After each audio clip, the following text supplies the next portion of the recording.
Hello everyone, welcome to a special series of deep dive on Herald Global.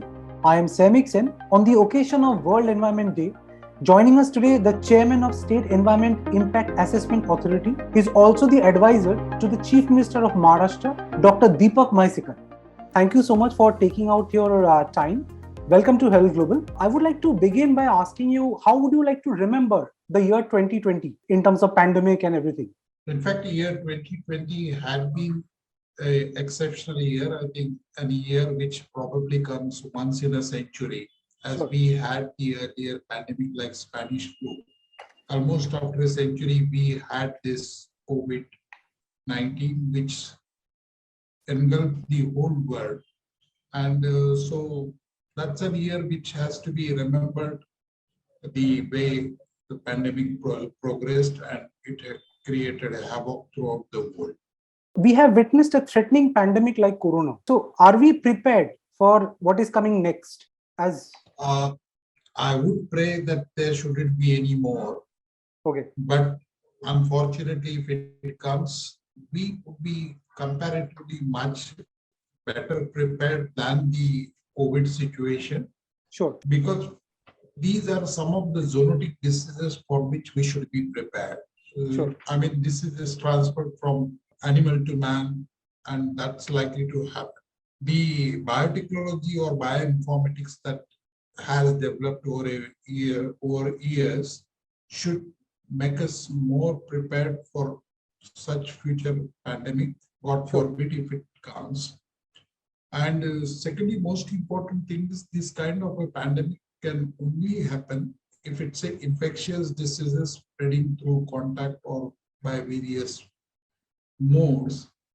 We really don't know whether this was because of some environmental factors, but definitely this has made us more wise in terms of the environmental issues that we are likely to face in future. What are the measures are being taken to provide the clean water to the remotest part of India? As far as clean waters are concerned, there are different measures, or for that matter, different schemes. As far as the water supply is concerned, the government of India and the states are putting in a lot of money in terms of the water supply. Almost $2 billion per annum we are spending on water supply. The potable water, when we are talking of rural areas, almost 91% of rural population has already been covered. And 42% of rural households have tap water connection. Our target is by 2025, we should be reaching almost each and every household with a tap connection. As you know, Jal Jeevan Mission is there, Jal Shakti Mission is there. And under this scheme, the government of India plans Har Ghar Mein Jal. Every house will have the clean and safe drinking water. And as you know very well, in rural area, the contamination of the drinking water will only be due to open defecation. So simultaneously, as an accessory or as an offshoot of this program, we are also looking at ODM, making open defecation free villages. And there also we are progressing at a very rapid rate. So by 2025, as targeted, I think we should be covering all households with tap connection. Okay. Can you tell us about rainwater harvesting and the benefits of it to the society? See, when we are talking of rainwater harvesting, we must realize that rainwater harvesting is a very important issue when we are talking of environment. Sure. Because the overexploitation of groundwater, we are taking out water of our future generation. So unless we replenish it, probably it will not have any meaning. And therefore, various measures are being taken. The most important being the rainwater harvesting. As we know very well, India, we have monsoon period. During monsoon, there is a heavy downpour. So this water, if we could keep or recharge the groundwater, that helps a lot. And therefore, that would be the water if we exploit the water from ground, if it is replenished again, we probably may not have water deficit in future. But at the same time, we must also think there are certain states in which excess of water is being used, like UP, Haryana, Punjab, where there are issues of water logging. Sure. So when we are talking of rainwater harvesting, the water deficient state, apart from the ones which I have talked of, we need to focus on that. And there, the aquifers that are getting exploited needs to be recharged. The advantage of the rainwater harvesting is cost of recharge is less. Aquifer distribution is there, so you can recharge it every place almost, unless there is a impermeable strata. No land acquisition is required, even our routine land, every land at every place one can recharge it. This also reduces the evaporation losses. And of course, there are different ways of recharging. There can be recharge pits, recharge trench, recharge tube well, recharge well. This is what we can think of in urban area. In rural area, it could be contour structures, gully plug, gabions, percolation tank, check dams, recharge shaft. Sure. I think by 2025, two-thirds of humanity will face water shortage. And therefore, it becomes very important to ensure that the groundwater is replenished and it is used for future or it is stored for future. And that is what is collection of rainwater and storing it for our future is. That is what is more important. On the occasion of the World Environment Day, what kind of pledge we can take to make our tourist destinations pollution-free and environment-friendly for the international tourists to visit our country more? See, as far as our tourist destinations are concerned, there are certain issues. People do come more there. These could be because of pilgrims or for various reasons people do visit this tourist destination. Sometimes it so happens like overuse of plastic wherever we are having. In fact, most of our hill stations are now they are becoming so dirty because of the plastic that is spread across there. Maybe water bottles or plastic bags. In some of the places, open defecation. Like when we are talking of pilgrimage, if there is some jatra or yatra, people do come, and if the facilities are not there, the open defecation, the river pollution, because people do take a dip in river, no proper solid waste management, our beaches are polluted, our water shortage is there. Sure. The water getting polluted, and not to mention about even the air gets polluted because of the crowd that comes there by different vehicles. So in all this put together, our tourist destinations are becoming very not environmental friendly, but I should say they are becoming more polluted than what they were earlier. In fact, I read an article in which probably some of the tourist destinations, local people are saying that let there not be any more tourists because that's creating a lot of problem in that area. Sure. So if at all this has to be done, we need to take certain initiatives, as I have done in some places where I work. Instead of plastic, replace it with cotton or cotton bags or the cloth bags that we are using, or paper bags, depending on the requirement. Sure. So that can be used and that needs to be replaced. In some destinations, you are not allowed to go take your vehicle. The public vehicles are to be used. Everyone need not bring his own or her car because that could add to the pollutant. So those are certain things probably which we could do. And of course, not to forget about the greenery, maximum plantation, which will reduce the air pollution at least in that place. You mentioned river water pollution. So what are the other projects like Namami Ganga and other projects which have been undertaken by the government? See, there are different projects by Government of India. In fact, Ganga Action Plan was launched in 1985 to begin with. Sure. Of course, after 2014, it became Namami Gange and got a focus on it. But we must not forget that Ganga Action Plan is taking it, we are taking it forward, but there are 38,000 million liters of wastewater which is entering in different rivers. And therefore, government had come out with National River Conservation Plan, NRCP as we call it. Okay. In addition to that, to augment it, Amrut, Atal Mission, Rejuvenation and Urban Transformation Project, crores of rupees are being spent.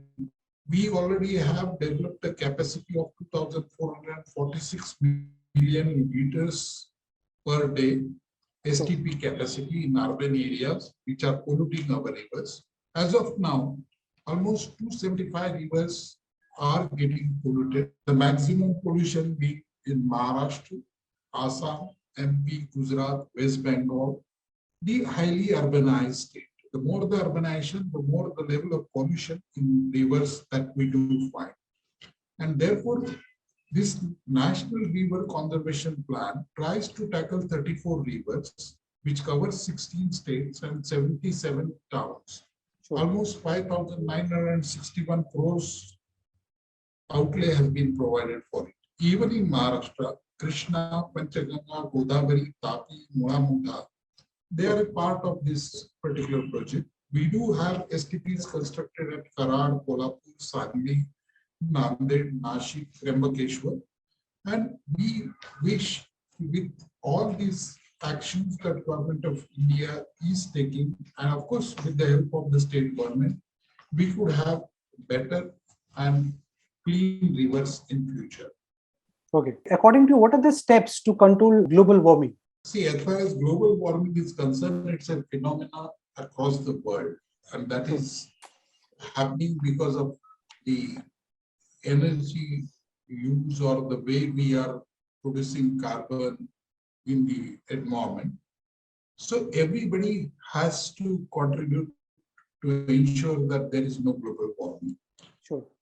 In fact, the carbon that is being produced, it is said even if we stop using it tomorrow, it may not be at least for another 300 to 400 years that the global warming that had happened would come back to its normal level. So what one can do?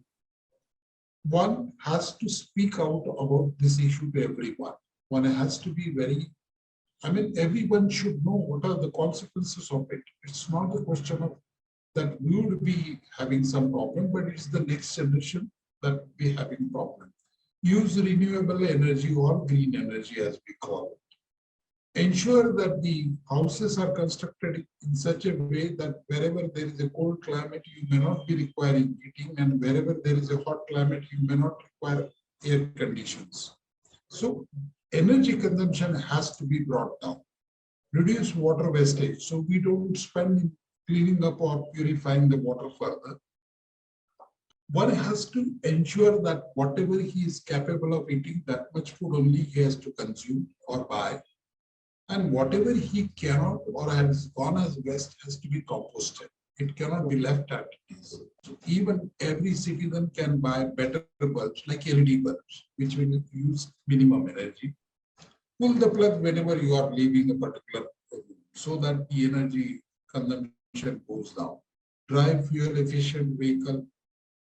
So you have to basically reduce, reuse, recycle, use public transport, walk instead of driving in a car, and not to forget, again, plant a tree. Because trees are the one which will ensure that the carbon in the environment will come down. How can the infiltration of chemicals in our food chain be controlled? See, various fertilizers or the pesticides, they do contaminate our food, our vegetable, sure, whatever that we consume. These are organochlorines, DDT, endosulfan, endrine. Most of them have already been banned because we knew that they are going to create a problem. But still, the problem persists. There are some other issues that are coming up. Pesticide spray or fertilizers which dioxin is in high quantity. Sure. We must know the worst example of Punjab, a belt of Punjab itself is becoming into a cancer zone like thing.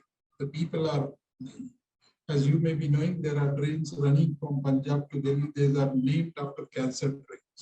That is the level at which it has gone.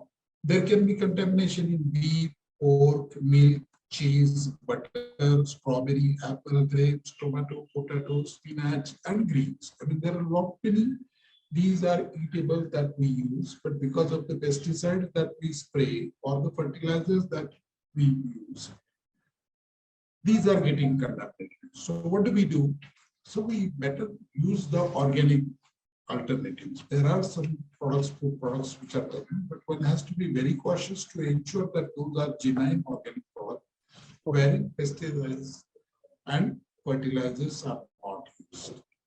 Okay. What is the reason behind the change in the seasonal cycle which has caused floods and cyclones, according to you? As I said, it is mostly because of the greenhouse effect, as we call it. It's because of the heat getting trapped in the Earth atmosphere. The ozone layer, which used to absorb the heat that was reflected from Earth's surface, unfortunately, because of chlorofluorocarbons, which we do emit out of the refrigerators or refrigeration mechanism or some other things, that is destroying the ozone level. And this ozone, because of destruction in ozone layer, we are finding out a greenhouse effect. That is something like when you keep your car in a open under sun, or when it's a hot day, your car is much hot than outside because the heat that enters in your car is trapped in. That is what is happening to the Earth. And this has resulted in shifting of the seasons. We are finding some odd seasons where seasons getting delayed, seasons, there is no proper, I think, say, seasonal cycle. One would expect monsoon to arrive at a particular, we are having erratic monsoons, erratic summer, erratic winter.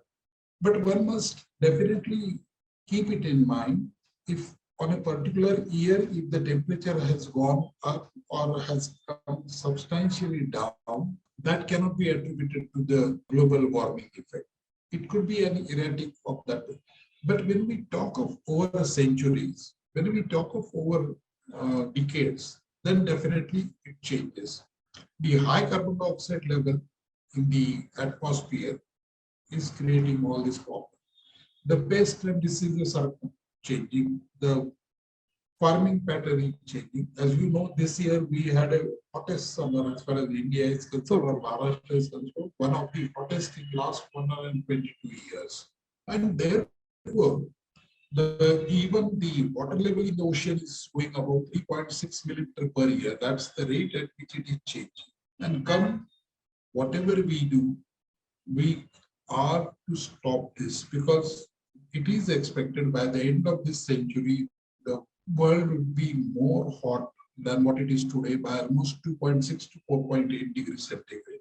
And that would create havoc in the total seasonal pattern, total cropping pattern, and total economy of the different countries. A country like Zanzibar or, say, for example, they are relying on a particular type of crop, maybe the spices or something.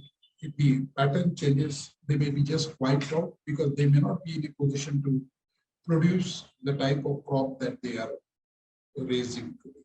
Okay, thank you so much, Dr. Mhaisekar. It was lovely talking to you. It was very enlightening.